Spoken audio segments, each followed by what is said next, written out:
The World Bank, in its latest report, Africa's Pulse, recommends that Nigeria emphasize development of digital technology skills. The institution shared a positive outlook for Nigeria's growth for the rest of the year. Babajide Ogunsanwo, a data scientist and information consultant, is here to share insights about Nigeria's growth and development outlook. Babajide, great to see you and a happy Easter to you. Happy Easter, Marci. Good evening. Wow. So we're here again talking the economy on Easter Sunday. What a delightful topic, I must say. Now, the economic growth forecast from the World Bank is more positive than previous. What are the reasons and the implications? Reasons and implications, also because there are two types of news.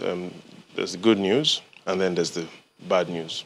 So the good news from the World Bank is an upward review of our annual economic growth rate. What the World Bank expects now is that for 2021, Nigeria will grow at an annual rate of 1.4%. There's even more good news. They say next year, the growth will be higher than 1.4%. They are projecting that next year, the Nigerian economy will grow by as much as 2.1%. Based on their own reasons, they've said Nigeria has been able to recover faster from the recession than they had projected, and they've also talked about the rise in global commodity prices, especially oil. So those are the reasons and the positive outlook from the World Bank. This year, 1.4% annual growth rate forecast from the World Bank. Now let's talk a bit about the bad news. The bad news is that the last time Nigeria had a double-digit growth rate, I'm talking about a growth rate of 10% and above. The last time we had that, based on the report from the National Bureau of Statistics, they point to 2004. That's almost 2 decades ago. In 2004, Nigeria grew by 10.4%. Since 2004, our growth rate has either been in single digits or it has been negative. Now, let's look at the recommendations from the World Bank. But before we go into the recommendations from the World Bank, I'd like to share something important with you. And that's because on this exact day, it's now been 3 years past half a century. On this day, in 1968, Dr. Martin Luther King was killed.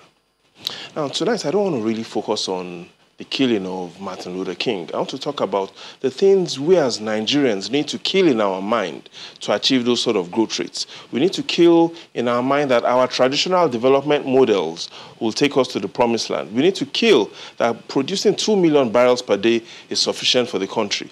We need to kill in our mind that only one party has all the solutions. What the World Bank is recommending is we now need to focus more on digital technology skills. Now, to perfect our exit from recession and COVID-19, what sort of annual economic growth rate will be required for Nigeria? To look at the economic growth rate that is required, we need to look at our history, especially the history of our growth rates, and looking at it from a 5-year perspective. And if we focus on that, we'll see that the fastest annual growth rate we've achieved since 2015 was exactly what happened in 2015, 2.8%. Since then, we've seen lower growth rates, and sometimes we've seen negative growth rates.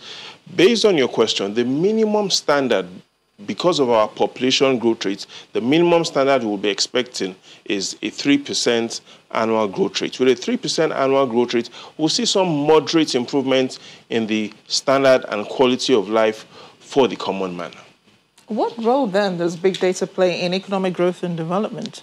Again, let's just quickly look at the big numbers. And the big numbers shows that from the NBS, we've got 122 million Nigerians. Out of 122 million Nigerians of working age population. Now, so we've got 200 million, but 122 million of us are in that working age category. Out of this, 31 million are Nigerians with full-time jobs. The implication is, out of every 4 Nigerians of working age, only 1 has a full-time job. You heard me right. Out of every 4 Nigerians of working age, only 1 has a full-time job. So the question for tonight is, what are the other 3 Nigerians doing? In the final analysis, what it makes us think of is that for us to achieve security in the economy, we need to achieve first economic security. That is the focus. Because without economic security, it becomes tougher to achieve security in the Nigerian economy. And those are the words of your grandfather. Thanks again for joining us. Happy Easter once again, Amarachi. Happy Easter, Vajde. Great to see you as always.